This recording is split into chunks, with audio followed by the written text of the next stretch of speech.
Hello, beautiful, amazing, fantastic world. And you, beautiful, wonderful individual. Today, I would like to speak about uniting your whole being under the banner of the ego, or the capital I. You will quickly understand what I mean when I say that sentence, right? Your desires, your physical body, inner impulses, feelings, thoughts, all of these things, uniting them under the I. I think, I feel, I observe, and so on.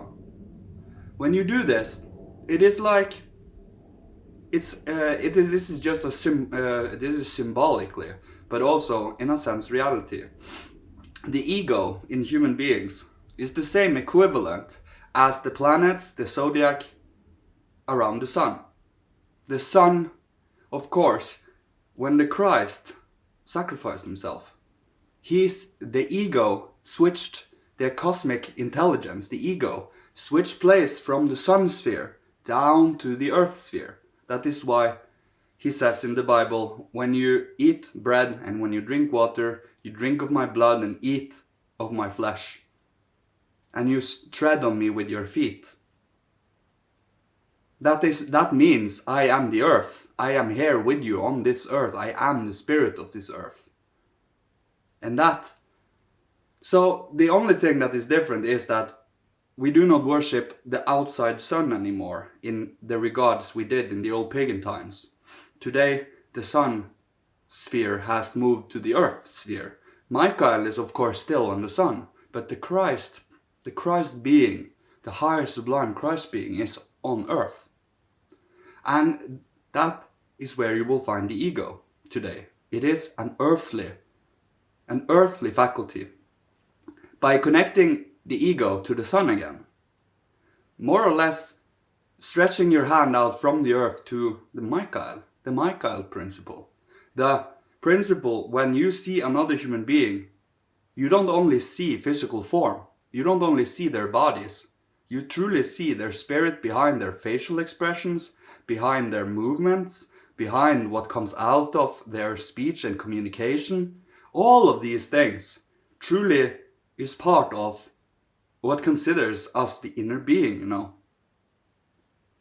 By uniting your being, mastering your whole being under the banner of the ego, ennobling your ego so that it is capable of staying strong, foundational in your being. Once you do, you are ennobling and transforming them. Kind of like a mother bird, or mother father bird, both of them truly, that connects and embraces all of their little chicks under their wings. It's the same with you. You unite yourself with yourself, in a sense. So all of your mischievous and personality traits that is kind of rowdy and a little not out of control directly, because that would mean that we do constant damage and so on, but that is very loud, that screams very loud within us. They long to be seen, they long to be, connected, to be participating in this development, to be redeemed through us, by us, taking in what is of their good nature, and then, utilize it for the best of our abilities as human beings, so that it can become something that is good. You see, evil is an ill-timed good. That means this evil that was fitting for the Roman times or the Egyptian times do not fit now. It would become evil. That is the difference. It is only a stagnation in a sense. We want to stay stuck on one place, but that is not our purpose. You see the whole universe around you is in constant movement. Why should we stand still? If nothing else, we, of all the beings here, should not become stagnant. We truly have been given many, many divine faculties that we should develop and unfold. It is only about longing to do so. And the work is magnificent. It is wonderful. You get a certain feeling of reality. You become anchored down into earth. When you are anchored down with your ego, you have a lot more awareness of what's happening around you and within you. It is important to observe what happens within ourselves. Because if we are completely and utterly mirrorless and only go outwards without taking in and reflecting on ourselves, we will never be able to see our own shortcomings. We blindside ourselves from our shortcomings, you see? That is why we need to see our own mischievous nature. See where it comes out, see when it is reacting. When it has a high voice within us that just wants to scream out in pain. That is when it is extra important to be aware with yourself. That is when you truly are, well, needing to reflect. Why am I feeling this way? What makes this pain show up? You see? It is about being curious about it and go deep within it. Knee deep in the dirt, with your awareness, not getting lost there, not getting lost in all the pains and then feeling sorry. No, standing strong as a steel beam in there, in a sense. It is easier said than done. It is something that takes long to master. It is really about meditating, strengthening your foundation for your ego. Your ego, your body is built around by the higher beings and the universe around this ego, the Christ. And by us truly unfolding, developing, mastering as a human being in love, compassion and understanding is human. It truly is the human path. The balance between losing oneself to the world and the balance of isolating, on the other hand, from the world. It is that perfect center. And when you are in the perfect center, you are here. You are here with me. As you understand it, right? We are to strengthen this and choose love despite all of the things, all of the sins done to our being. Our mercy towards others makes up for the sins done to our being.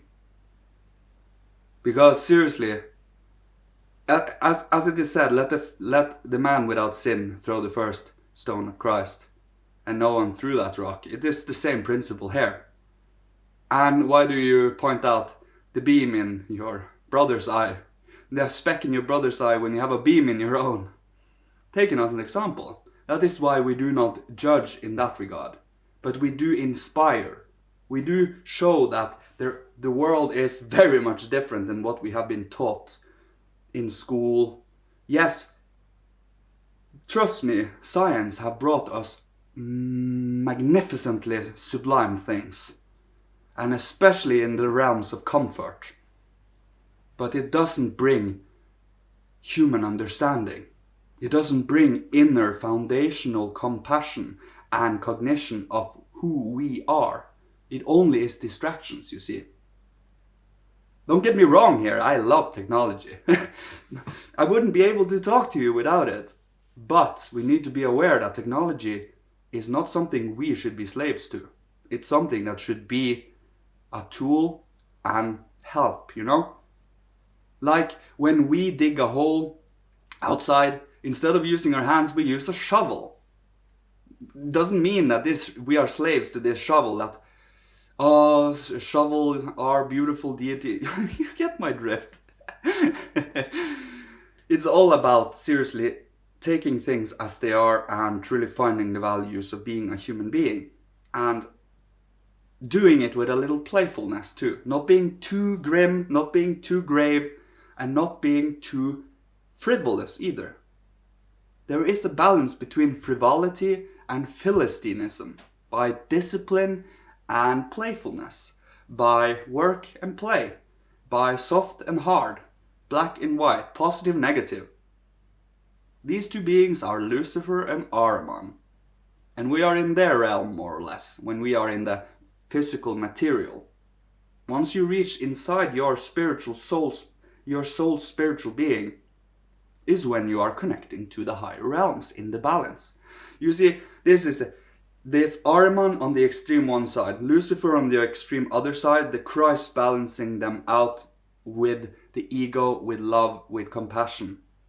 And from that third stream comes the divine. But we have been taught that this dualism, this fight between Lucifer and Ahriman, is good versus evil. So we have given Lucifer divine traits when we are a triune, a triad, not a duality. We wouldn't make sense of ourselves in a duality today. You see, in a duality, we would have been like we were in the Polarian times, where half a year day, a half a year night, that is duality. But we are threefold, a triad, the balance. It's important to have that in mind and to find out what the triad is in reality, how we live it, what we put out, what is the balance here. You see?